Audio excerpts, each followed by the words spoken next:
I fear they've already started the ritual. It has to be blood magic. I hope we can stop them before more people get hurt. You take point. I'll guard your backs.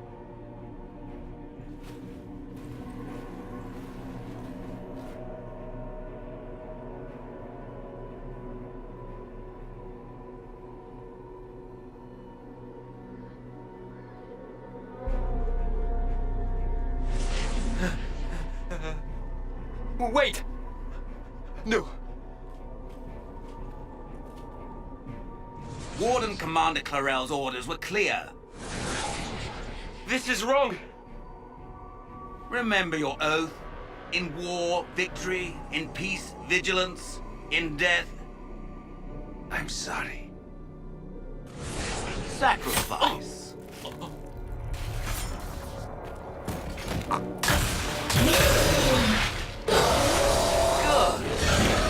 Now bind them just as I showed you.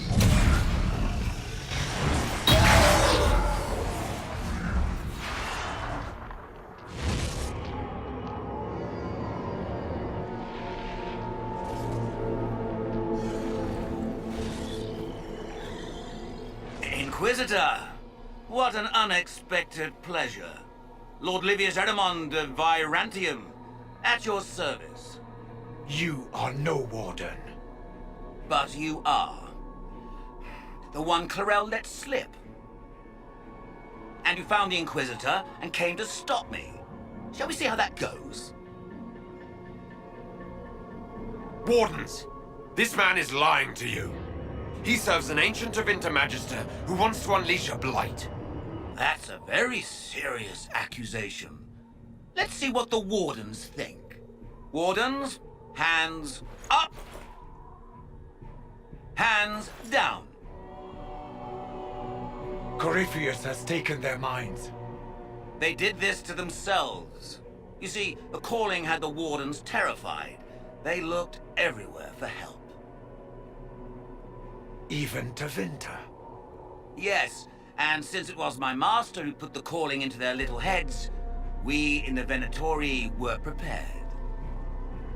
I went to Clarel full of sympathy, and together we came up with a plan. Raise a demon army, march into the deep roads, and kill the old gods before they wake. Corypheus marching across Orlais with an army of demons. That was in the future I saw at Redcliffe. And now you know how it begins. Sadly for the Wardens, the binding ritual I taught their mages has a side effect. They're now my master's slaves. This was a test. Once the rest of the Wardens complete the ritual, the army will conquer Thedas. So Corypheus influenced the Wardens and made them do this ritual. Made them? No! Everything you see here, the blood sacrifices to bind the demons, the Wardens did it of their own free will. Fear is a very good motivator, and they were very afraid. You should have seen Clarel agonize over the decision. Burdens of command, I suppose.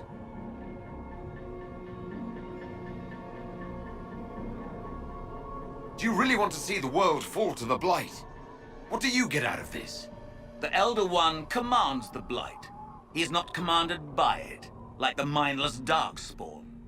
The Blight is not unstoppable or uncontrollable. It is simply a tool. He's a tool. As for me, while the Elder One rules from the Golden City, we, the Venatori, will be his god-kings here in the world. Release the Wardens from the binding and surrender. I won't ask twice. No, you won't.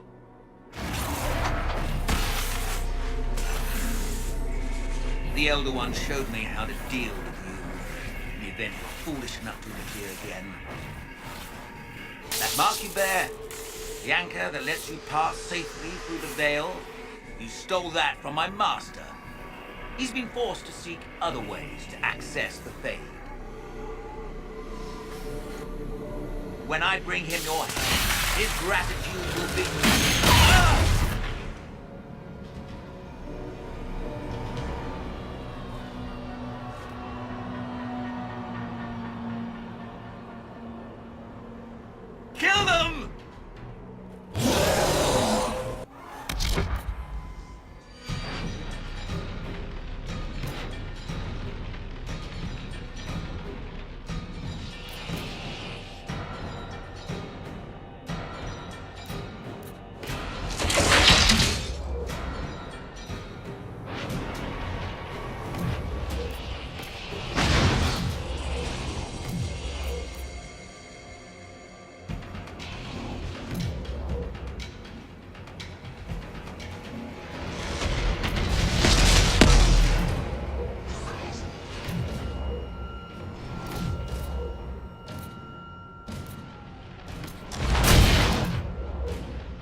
They refused to listen to reason.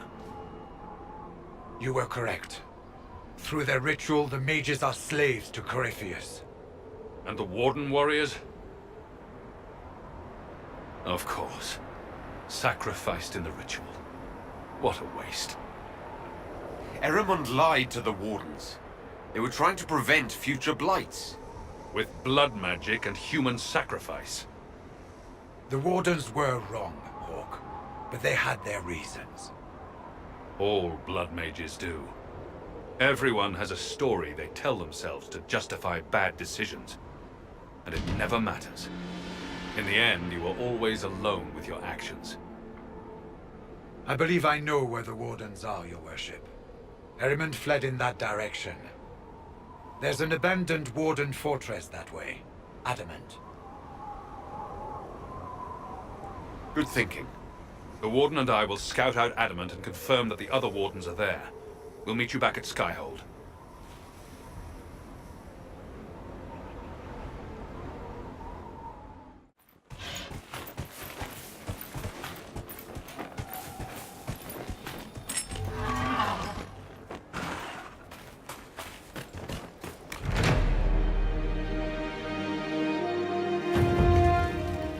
Nothing to report, sir.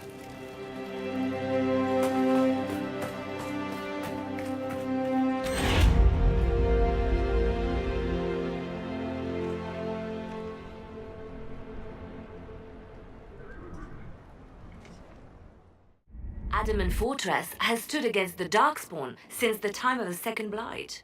Fortunately for us, that means it was built before the age of modern siege equipment. A good trebuchet will do major damage to those ancient walls. And thanks to our Lady Ambassador... Lady Cyril of Jadar was pleased to lend the Inquisition her sabers. They've already delivered the trebuchets. That is the good news. And the bad news? Erimond called the ritual at the western approach a test. He may already be raising his army of demons in the fortress. The Inquisition forces can breach the gate, but if the Wardens already have their demons... I found records of Adamant's construction. There are choke points we can use to limit the field of battle. That's good. We may not be able to defeat them outright. But if we cut off reinforcements, we can carve you a path to Warden Commander Chlorel. Taking this fortress is going to get a lot of good soldiers killed. Our soldiers know the risks, Inquisitor, and they know what they're fighting for. It'll be hard fought, no way around it. But we'll get that gate open. It's also possible that some Wardens may be sympathetic to our cause. The warriors may be willing to listen to reason, though I doubt they will turn against Chlorel directly. The mages, however, are slaves to Corypheus. They will fight to the death. We've built the siege engines and readied our forces, Inquisitor. Give the word, and we march on Adamant. Anything interesting? A letter regarding Felix, Alexius's son. He went to the magisterium, stood on the Senate floor and told them of you. A glowing testimonial, I'm informed. No news on the reaction, but everyone back home is talking. Felix always was as good as his word. Was? He's dead. The Blight caught up with him. Are you all right? He was ill, and thus on borrowed time anyhow. That doesn't mean you can't regret his death. I know. Felix used to sneak me treats from the kitchens when I was working late in his father's study. Don't get into trouble on my behalf, I tell him. I like trouble, he'd say. Tevinter could use more mages like him. Those who put the good of others above themselves. With the two of you... Felix and I? What an odd question. No, I had no intention of abusing Alexius's hospitality by seducing his son. Not that I'd been proper my whole life by any means. It wasn't like that. Even in illness, Felix was the best of us. With him around, you knew things could be better. You make it sound like he was a better person than you. What a mad thing to say. Few people are better than I. Very well, a better person, clearly, not nearly as handsome. Thankfully, Felix wasn't the only decent sort kicking around Thedas.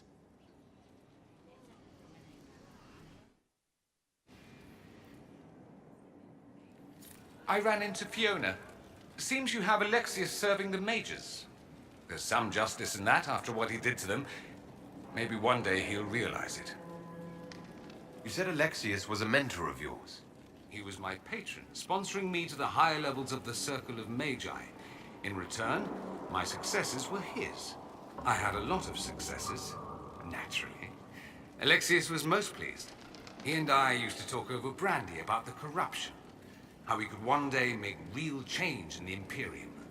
And then he gave up. He stopped trying.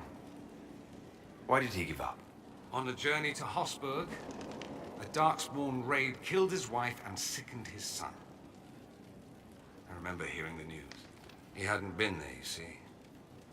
Alexius was convinced he could have protected them. The guilt tore him up. I helped him with his research for a while, and then we drifted apart. That must have been difficult. Back then, I was furious. I told him to snap out of it, move on. I thought I had all the answers. Later, I regretted my hasty words. But we didn't speak again until he approached me for the Venatori. Too much pride, I suppose. Plus, I was busy drinking. One must have priorities. Was it hard being away from him? It was hard not having a patron, yes. I'm not exactly built to fit in.